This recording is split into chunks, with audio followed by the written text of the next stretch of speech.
Welcome to From Hollywood to the Heartland. From Hollywood to the Heartland. Where two actors share their journey from Tinseltown to Middle America. Stories and insights about showbiz. Along with lots of laughter. It's all right here. Here's your host, veteran podcaster, Beau Tiffany. Welcome back to another episode of From Hollywood to the Heartland. My name is Beau Tiffany, your host. Our special guest today is Matt Drago. Matt is a SAG, AFTRA, and Actors Equality actor who has made his mark in film, television, and stage performances with his dynamic range. Matt's honed his skills under the guidance of esteemed directors and fellow actors and trained in New York City at the Schreiber Studios and Marymount Manhattan College. It's a pleasure to have you on. You're probably most well known from some of the work like What Would Jesus Do? The Journey Continues, Disney's Counting Stars. You also have some new work coming up. So before I get into all of that, welcome.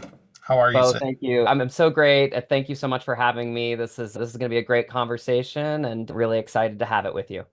Yeah, likewise. Let's get to know you just a little bit. Where are you from originally? So originally, I'm from a little town called Front Royal, Virginia. It's in Appalachian Valley. It's right as you get to West Virginia on 66, and just a really small little town there. Originally, it was on the map as Helltown, which is a little fun fact. It's where a lot of the North and the South kind of got together to party.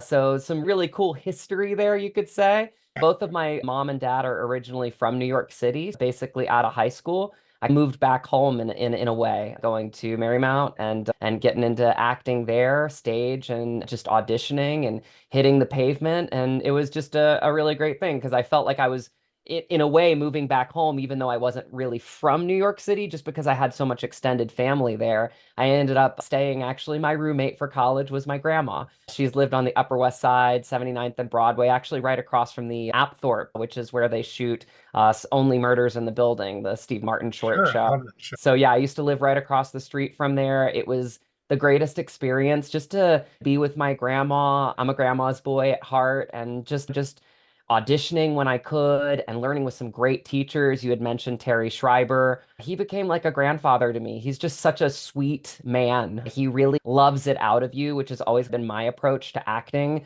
is just people that you can really trust and grow with. And I got to study with him for years while I was in New York City, and he just brought a lot of wonderful things out of me, and actually was one of the reasons I gave LA a shot. He brought me into his office.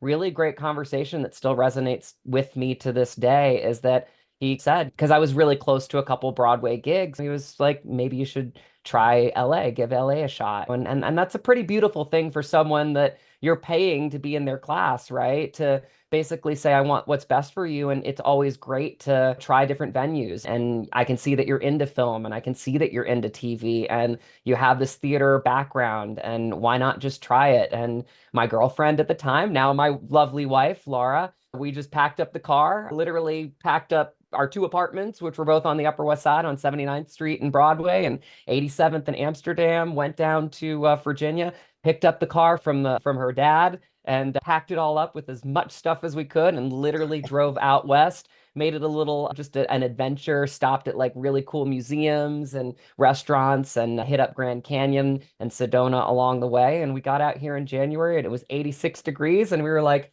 oh, maybe this is a place that we could see ourselves in for quite a long time. And that's where the journey began, from East Coast to West Coast for me.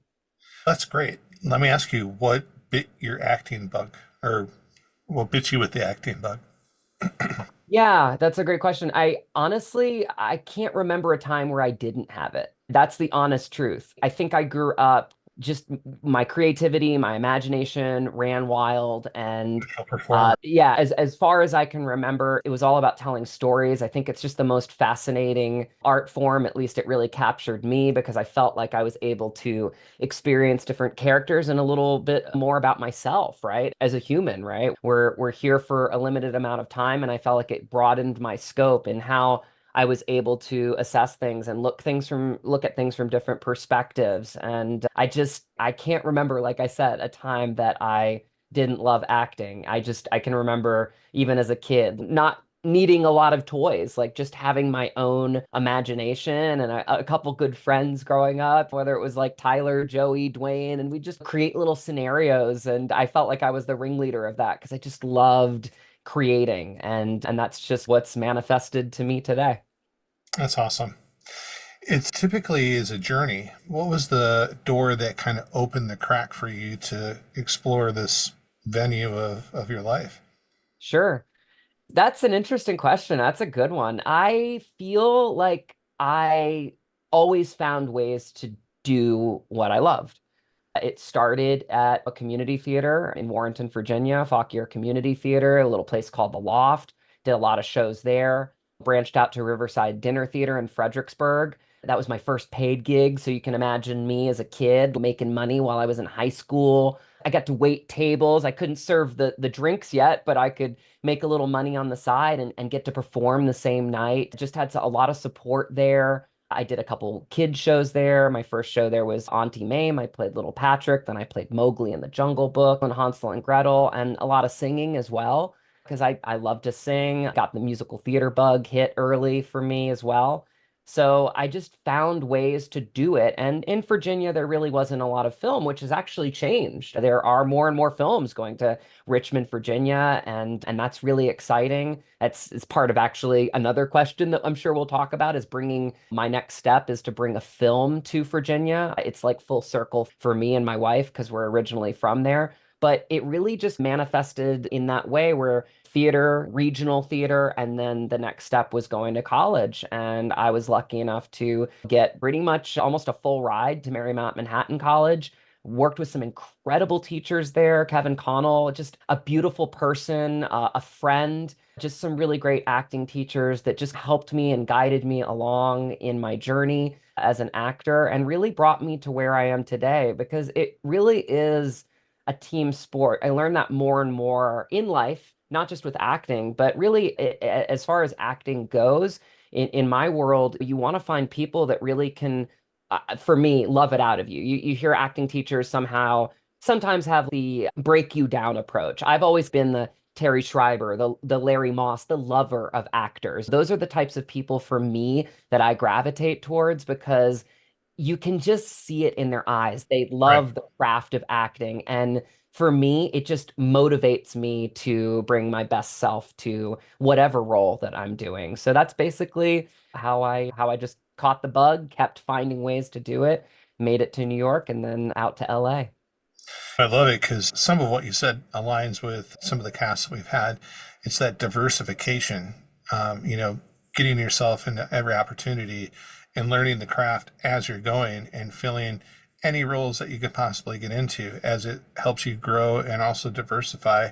It led to opportunities, right? Yes, exactly. It's as I continue to build my career, it's always a blessing to get a role because it's such a marker on your life and your own journey and your legacy. I look at it from a much deeper perspective, now than I did probably in my 20s or my teens, where it was a booking or whatever it was. For me, it's part of the story that I hope to tell. And people do, it's a collaboration. I think that's like a thing that goes missed in a lot of forward-facing people that see actors as they see people on the red carpet and that's fun. That's the party, but the real gift of being an actor is really just being around people that are building something together. I don't really spend much time in the trailer when I'm on set. I love, as long as they're not working hard, I love to learn about different people's crafts because there's so many people, especially the crew, that make films great. And so I feel like if I can learn something from a lighting designer or a sound tech or, whatever it is, I'm just so fascinated because the cool part about film is everybody's a master of their own craft. Mhm. And I always say this jokingly. I feel like the actors are like the last piece, but we're not in many ways, I think that the foundation that makes films great are all of the people around you. And the actors, we get a lot of credit, sometimes too much. I got to be honest, because a lot of the times these shots that the crew creates and the way that they do it and the way that they make you a direction and the words and like all of this stuff. Sometimes it's impossible for anybody that just loves the craft of acting as much as I do to not just be immersed in a world that's created around you. And just if you're in it and you love it, like all you have to do is say the words and the magic happens. That's actually a famous Anthony Hopkins quote. And it's a great one, actually, because he says, say the words. But what he means by that, and a lot of actors know this, is he's done so much work. He is a technical genius in terms of making little decisions, little judgments about things, creating relationships with everything in the room, everything with the different characters. He's greatness. And a lot of times, what happens if you create all of that for yourself as an actor, all that is left is to say the words. And the exciting thing about that is you don't even know what's going to happen at that point. And that's the craft of acting. I love it. You explain that in a way that I haven't heard yet, and I love it. It's so right on. One of the things that you've put yourself into are some collaboratives, which looking from the outside in, I wonder if they're faith-based. So, What Would Jesus Do? The Journey Continues, Counting Stars, Prophets of Science Fiction. Are you looking for roles that align more with your moral compass and what works for you? Honestly, no. I really love a challenge. I love, and this is the cool part about it, is I feel like when you get a role, you just try to take all of the pieces of you that you can bring to that role. That's really your job at the end of the day as an actor.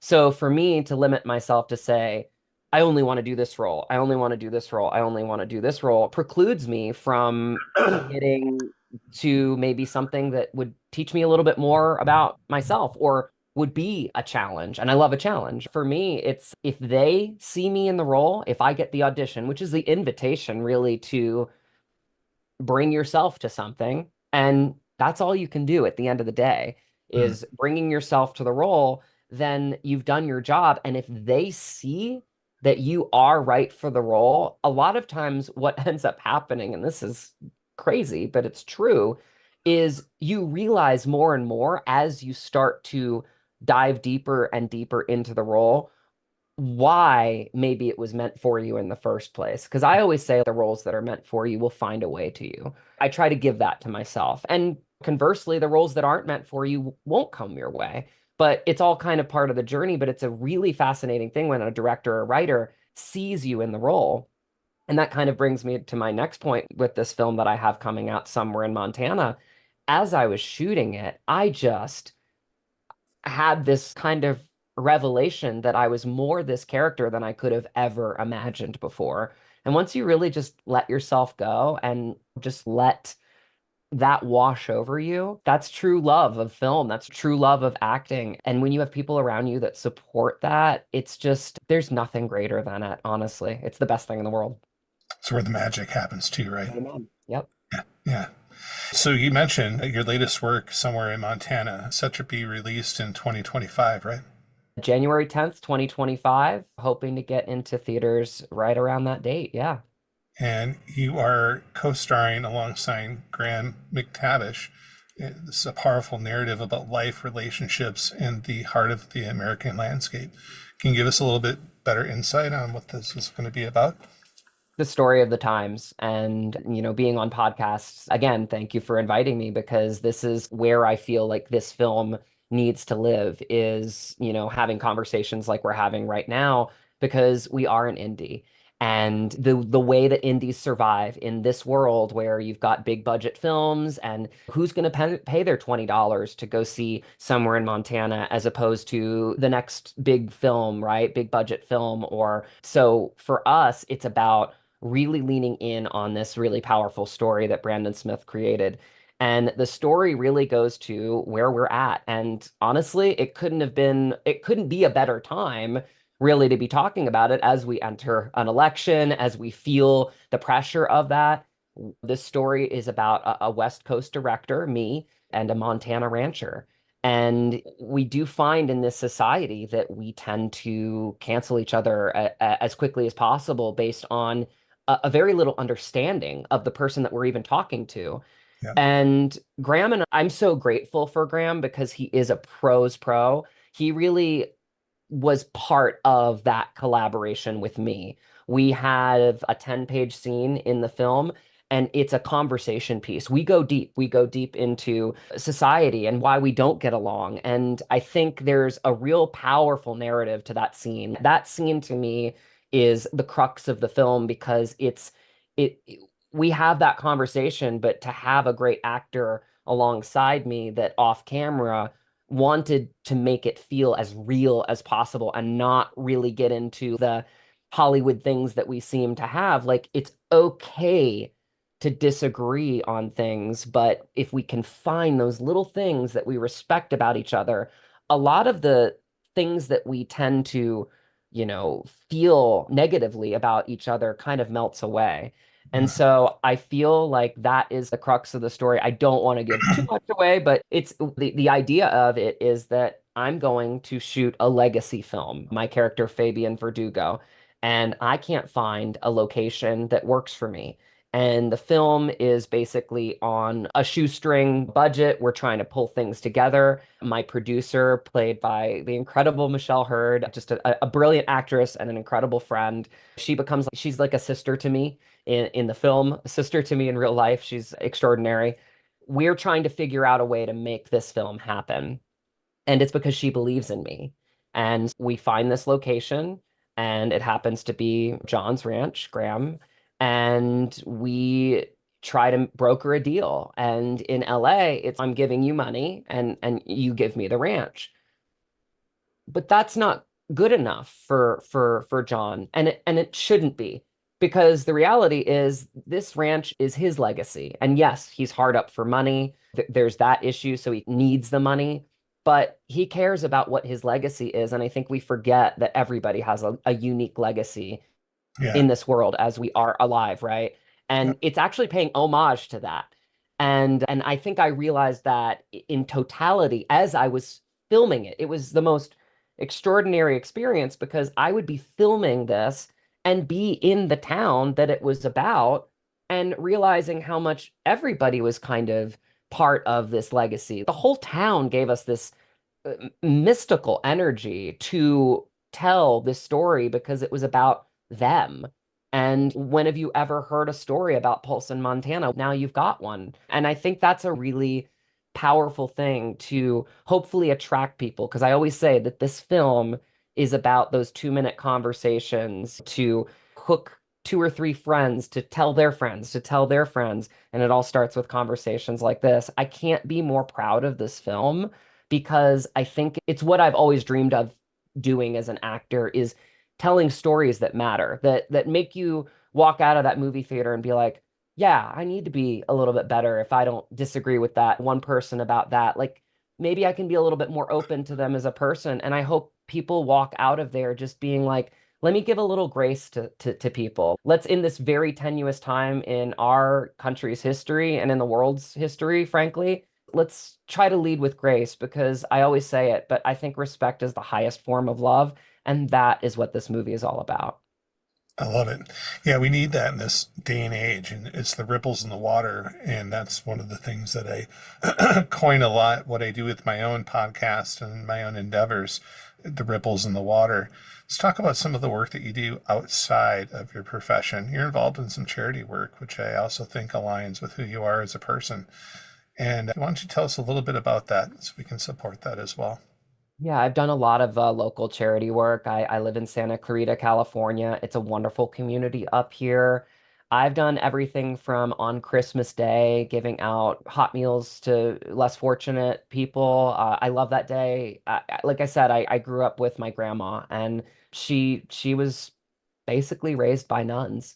Very low income situation when she was growing up. And I think she always really taught me about what Christmas was. So Christmas for me, giving out, whether it's giving out toys to children, putting my little elf hat on and trying to find that specific toy for that specific kid on the day. That is Christmas to me. We've fundraised for hundreds of meals for Thanksgiving, just dropping off a turkey with all the fixins and just trying to do things on a micro level at this point. I would love to, as I hopefully progress, do it more on a macro level. But right now, I want to affect change in the little areas that I can affect change in. Been You part hit of the a, point.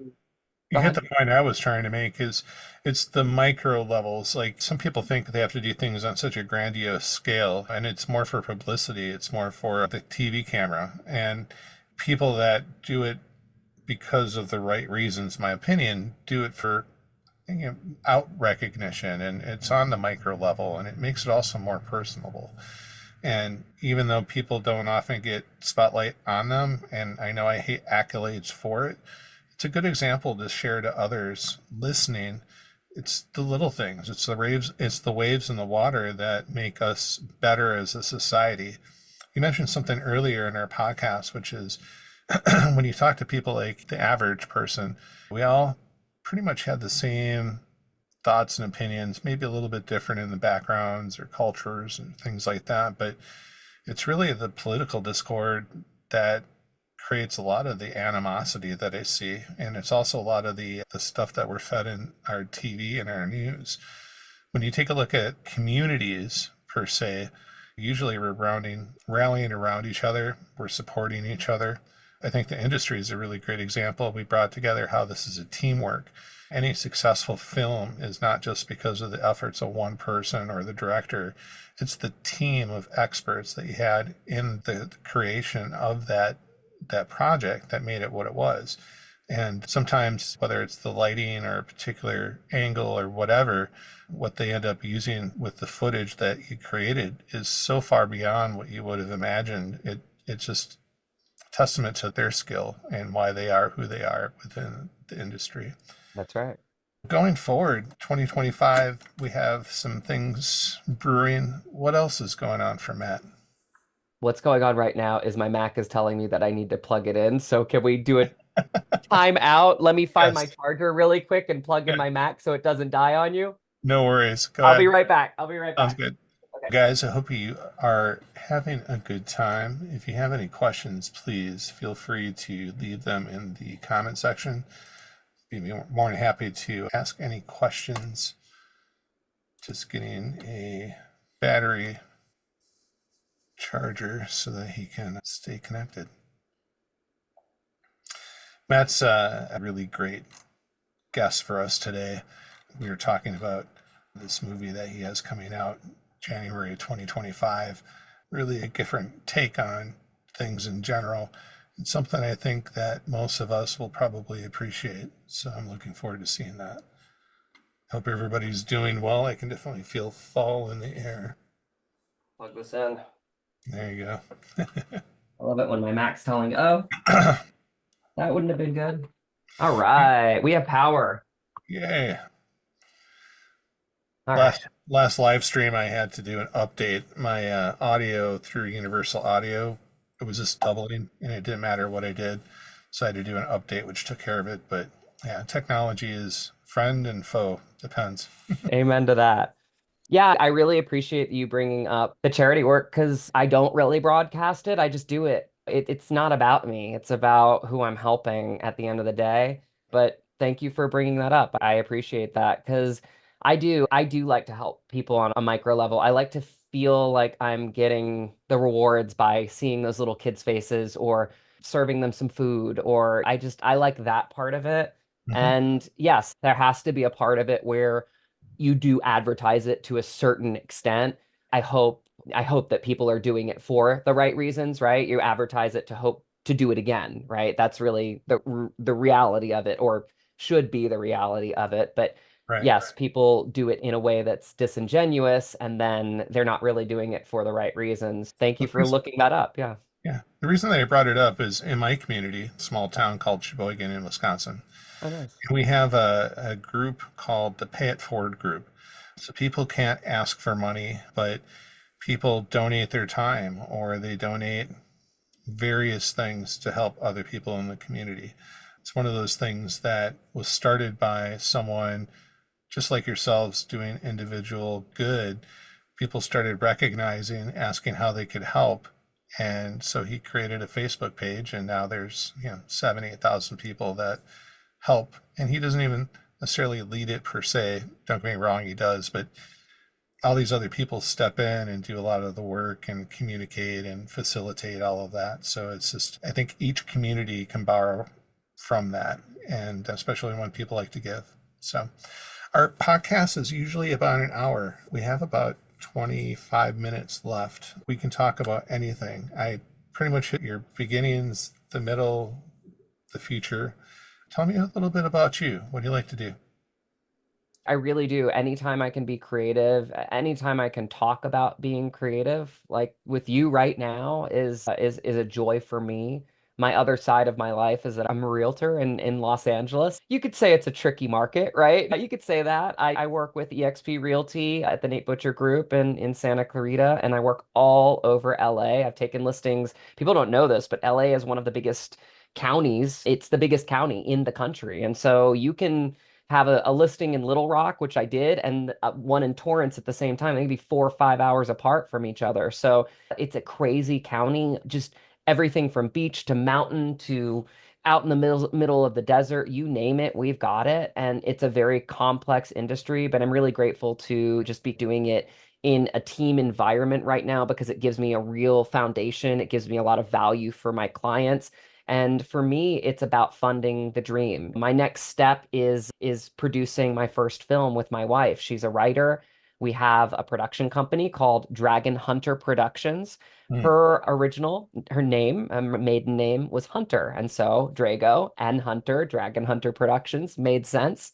You We guys have a got powerful names. I love it. Yeah, it's actually when she's an actress as well. She says that she's not anymore, that she's just a writer, but she's still an actress. She went to Tisch, NYU. She's phenomenal, but she's gotten more into the writing side of things, and it's really become an even better collaboration that we even used to have when we were actors. And oh, you've got that audition from our agent. Da, da, da, da. It was like silly stuff, right? Now I feel like we are collaborating on a level where we're more interested in what we can create together Hmm. because I don't have the skill set that she does in writing. She doesn't want to act. I feel like because I'm a realtor, a lot of it really is producing. It's selling your skills, your project, right? Hmm. And I'm realizing more and more, like we've talked about extensively so far, is that you really do need to build a team. And so much of the love and joy that I feel like I'm getting now out of acting is the collaboration part of it. It's sure I love acting. That the craft of that will that is a bug that's never going away. But I really love the part of it where I'm collaborating. And so we really are trying to budget our first feature film from this little town that we're from. And I'll give you a really cool story about how we met. So Terry Schreiber's studio in Chelsea on 26th Street. Fifth floor, we were in an acting class together with Peter and Diane Miner. They were the directors of One Life to Live, and they were just a really wonderful couple. We were both kind of branching out into film and TV acting. So we took their class. She had taken it 2 times before, so she missed the first class. And I was paired with another girl in class, Elizabeth, who we became really good friends with. And afterwards, I talked to Peter and I said, "Oh, so you want me to get together with Elizabeth and blah, blah." And he was like, "Oh, no, your scene partner is Laura. She wasn't here today, but just get together with her, run the scene, and ah." So I invite her over to Grandma's apartment on 79th and Broadway. She opens the door. Didn't even think about it at this point because I hadn't really looked at the call sheet. And I just remember her coming in, fiddling for the call sheet and the script. And we did a scene from Say Anything, the classic John Cusack movie with the speaker over his head. And it's the breakup scene. So we're in the breakup scene where she gives him the pen. And I pull out the call sheet and I notice a 540 area code number. And I'm like, "Where are you from in Virginia? Because I have a 540 area code number." And she was like, "Front Royal." And I said, "Excuse me?" She said, "Front Royal, Virginia." Now, keep in mind, this is a no Starbucks town at this point. It's small. And that's the way I could say it. No Starbucks town, maybe 13,000 people. I literally look at her and I said, "I'm from Front Royal. We're only a year apart." And I said, and she was like, at that point, a New Yorker, she was, "Get out of here." I'm like, "No, no, seriously." My dad's the karate guy across from the Main Street Cinema, and I know this person, I know this person. What do you do?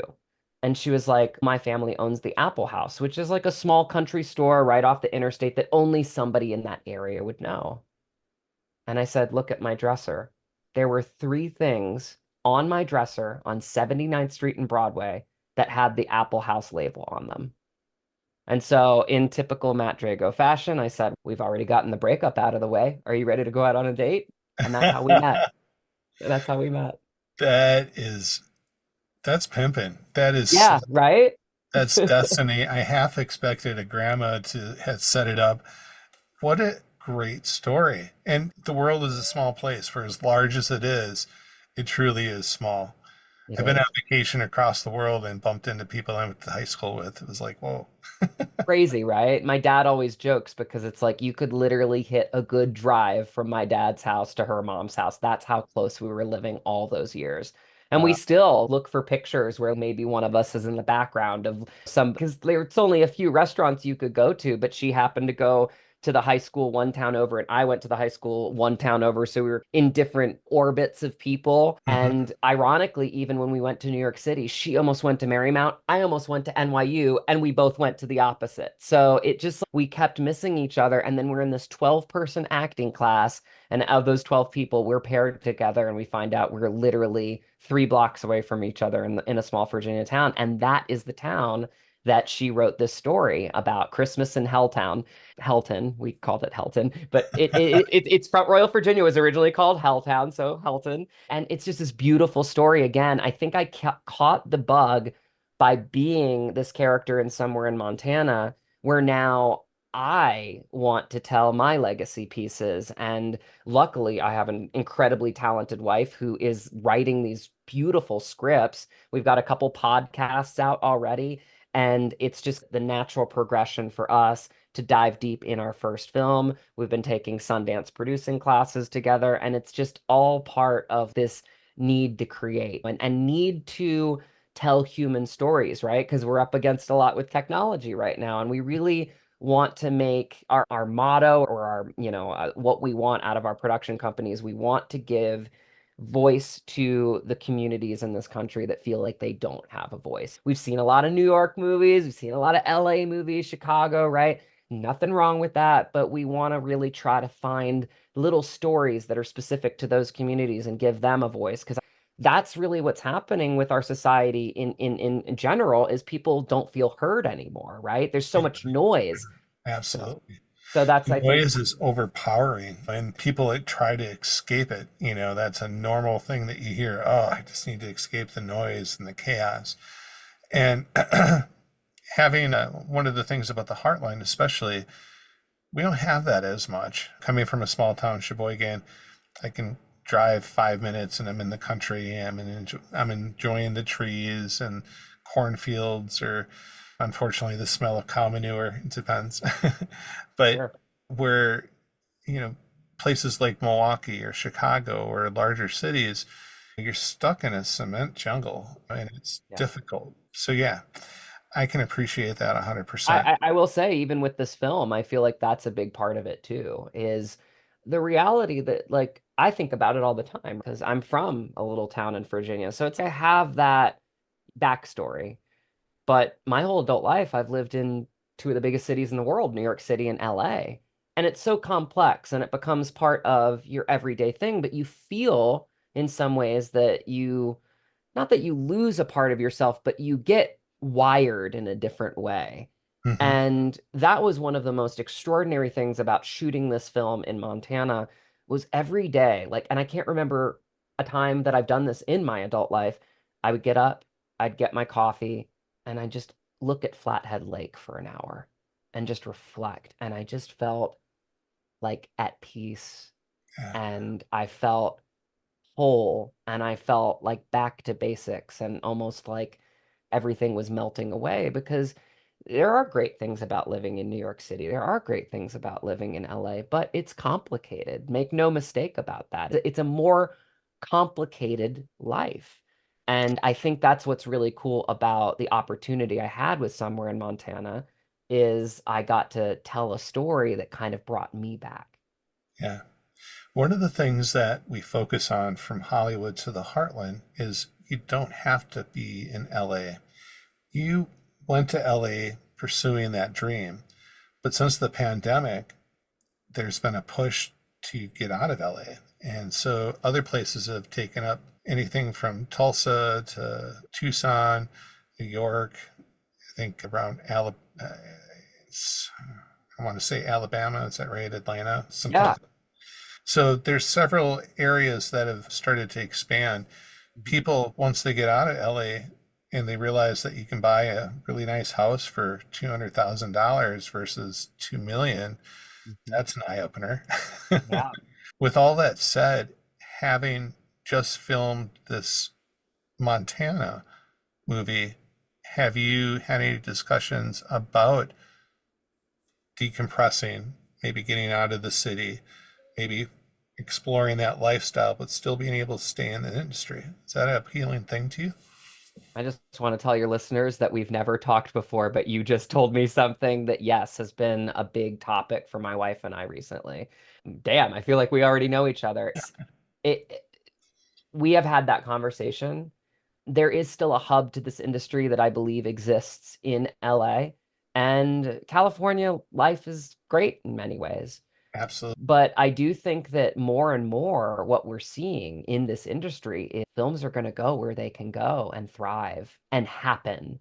Because if it can't happen here because of the budget and it still can happen elsewhere, people will find a way. Artists will always find a way to create. It's not an if, it's a how, it's a need, it's not a want.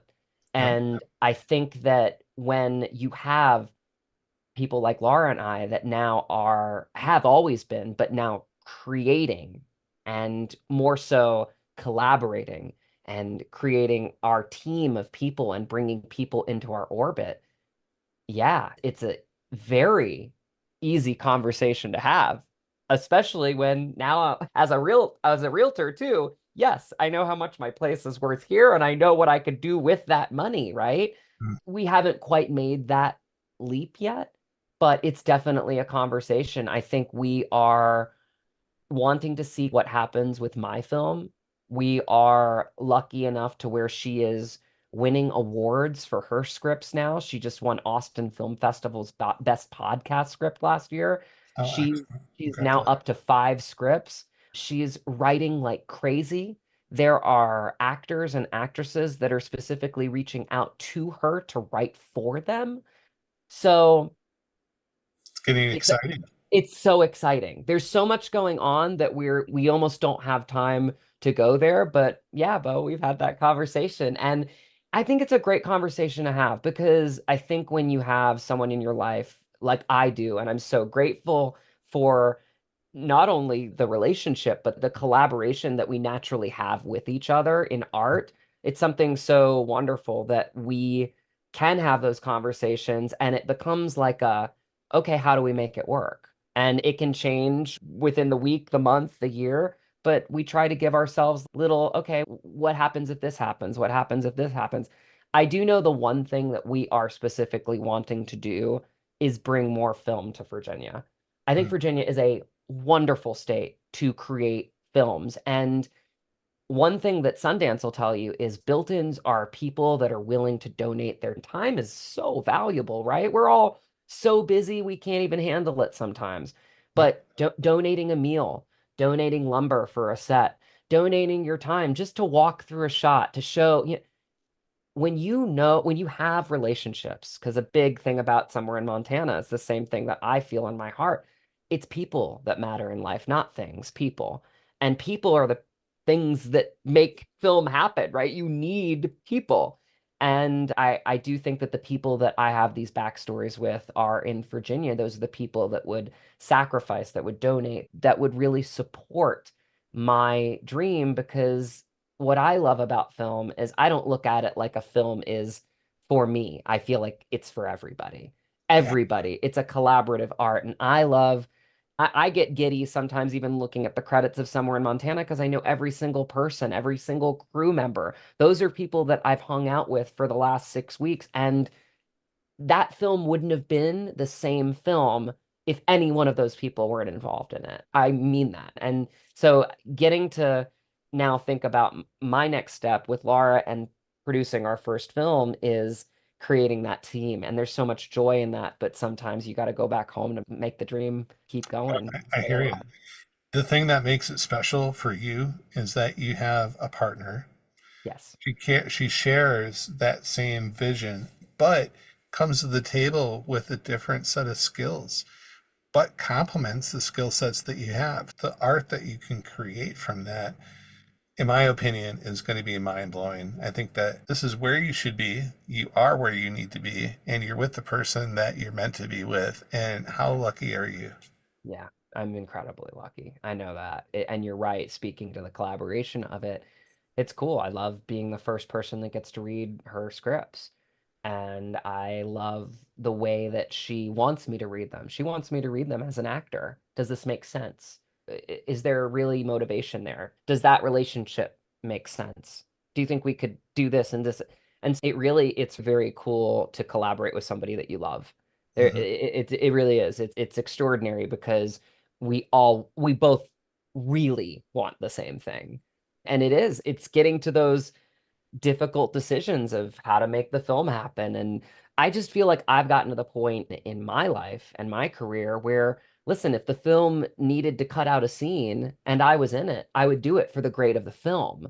It's about the art, it's about how the story is best showcased. And I just think that I've never been more ready for that chapter, but I'm only ready for it because I have her. That's great. At this time of the show, I usually try to shake the tree for some insight, but we've been shaking that tree this whole That's episode. right. Yes, we What I have. ask for is just to share a story, something that really stuck out to you and maybe was a monumental moment in your career. Yeah. I'll just go back to getting this part as Fabian Verdugo. It comes back to people, and this is a really great story. One of my friends, Zuzu and Kyle, a wonderful couple, they used to work at my restaurant. I used to work at a steak restaurant in Valencia, Larson's Steakhouse. And I just have always been my natural kind of response to things is that you should just help people. You should just if they're good people, help them. Yep. Expect nothing in return, but this is a perfect opportunity to tell this story because it's all about return and when what really that is love. She and her husband ended up moving to Montana, back to Montana. They're originally from Montana in 2019. Now, when they were here, I helped her get my agent because I'm always like, who can I help out? How can I help out? I believe that this business is cyclical. The more that you really help each other out, the more hopefully they can help you out if you need it because we all can raise each other up in times that we need to, right? She moved back, and this is how I got the role. Again, same steak restaurant, help her out. Couple years pass. She's up in Montana. She has a production company. She's got a film coming out with her husband as well that I'm a part of, a Cuisine de l'Apocalypse. So you can look at my IMDb and see that as well. Again, shot in a Montana film's blowing up.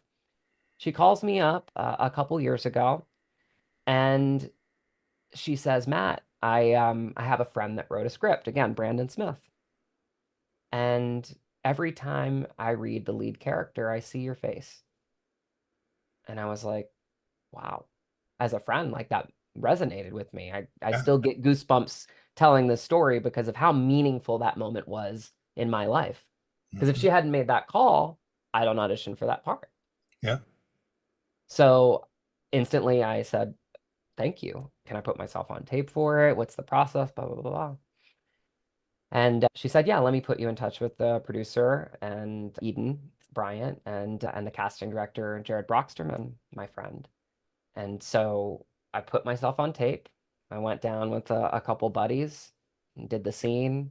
I still remember like my coach basically being like, I took one take of the scene and he just went like that. And I was like, what does that mean? Because now we have like auditions, you can do it 20 times if you want to and send in your best take.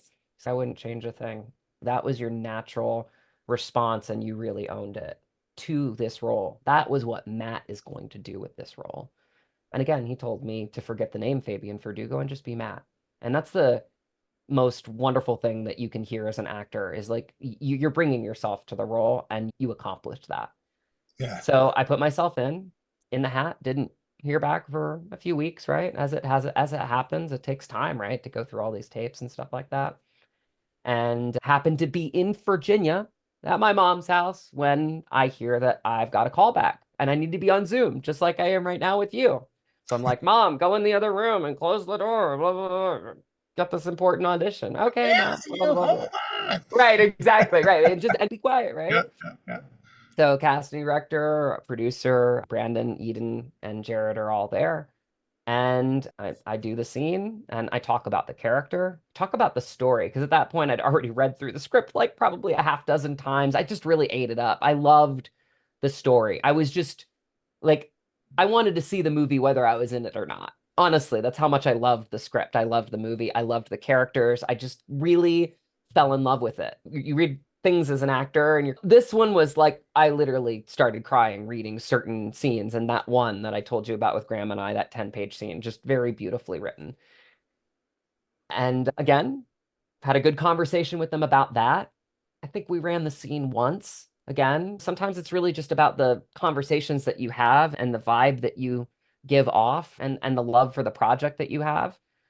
And I would say another few weeks went by, didn't hear anything, and I'll never forget that call. Jared called me up one day and he was like, "Hey Matt, listen, thousands of people auditioned for this part. I think up to 5,000 submissions, and there were only about a half dozen that got the call back, and I just wanted to let you know that unfortunately we had to tell everybody else no, and you've got the role of Fabian Verdugo." Were you doing the Tom Cruise jumping on the couch dance or? It was, but the way that he set it up, and I still joke with him about it all the time. He's a great friend. I was actually on his podcast recently, and I remember that moment of feeling like I was inquisitive, or that I was feeling the despair, then a little bit confused, then a little bit more inquisitive, and then pure joy. And that emotional arc probably took 1 second in my face. And I just honestly felt so humbled and grateful. I knew Mhm. some of the actors that wanted that part, and for Brandon and him to take a shot on, because again, I think unfortunately, when you feel like you haven't broken through yet or you haven't gotten that big role or whatever, you have this feeling that they're just going to go for a name. I remember Brandon calling me up one day and telling me about a couple actors that were interested in the part, and he wanted me to feel confident. No, you are my Fabian.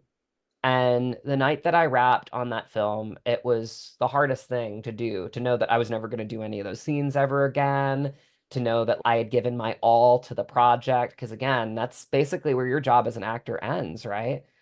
And the thing that I said while I was bawling my eyes out, and I gave Brandon a big hug, and I just said, "I hope I gave you everything that you wanted."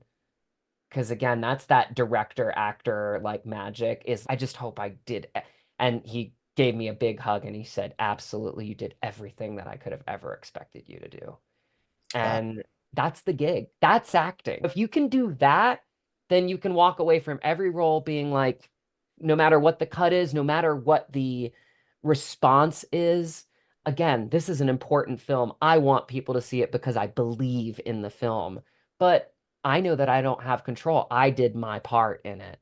But I'm continuing to do my part in it by having conversations with you right now, like about the film, because I believe in it so much. But it's an I experiment. haven't read the script. I only heard about it through you, and I'm excited to see it. So you have at least propelled one additional person, and I guarantee that out of the thousands that'll listen to this cast, there'll be a percentage that also will go and see it.